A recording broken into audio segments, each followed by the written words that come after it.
Hey,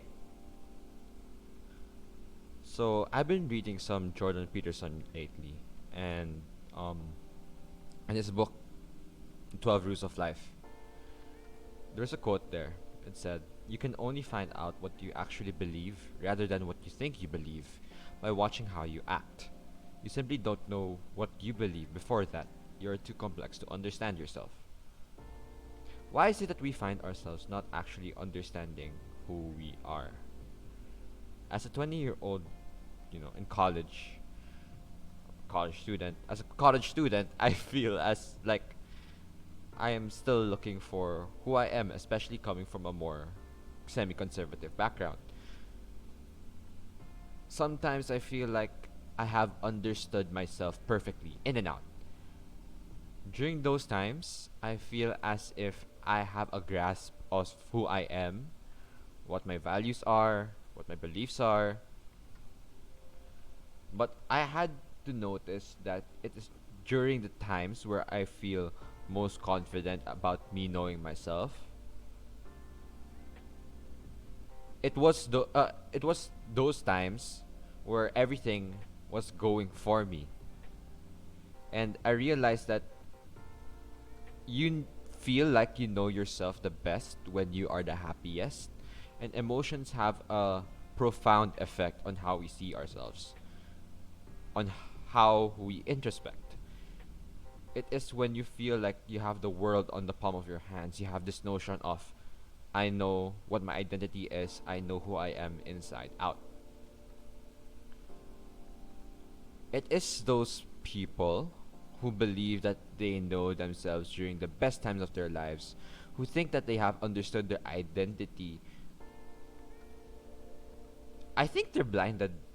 I think they blind themselves by the light of success and happiness.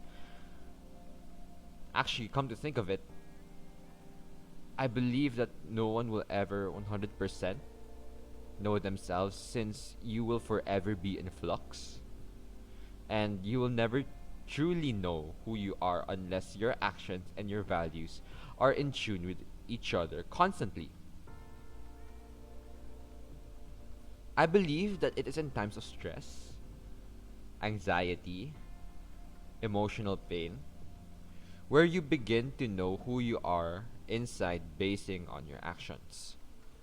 If you really want to know yourself, notice how you act during stressful times.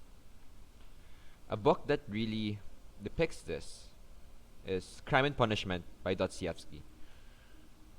I'm not gonna spoil you the whole thing, but basically it's about a person understanding himself better after a slur of events have caused him ambivalence and conflict within. I truly believe actions speak louder than words. Your values and your subconscious have substantial control over your actions to do that you tend to do some actions with very weak reasoning, because, well, they are instinctual, and these actions in comparison with your thoughts may also be contradictory. I believe man will only know man when he is in his most natural state, and thus man will only know man when they know how they act unconsciously. So how do we know ourselves? Personally, I started to notice what I do each and every day. Instinctually. That is how you know who you are. I take a journal with me and jot down what I'm feeling, how I acted, and do I why I think I acted like that. It is important to know who you are in the moment. That is how you know where your values lie, especially subconsciously. After that, I try to meditate upon it. Make use of the time to give yourself room to know who you are inside and out and internalize it. As the Dalai Lama said, meditation is valuable for all humanity because it involves looking inward. People don't have to be religious to look inside themselves more carefully. So, in conclusion, everyone is in constant flux. We will never truly know who we are, and we will never truly know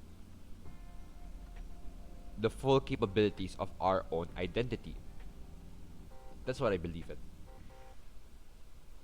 But the path of knowing where your values and where your principles lie at this current moment will aid you in steering your life in the future. That's all for today. See you again later in the week.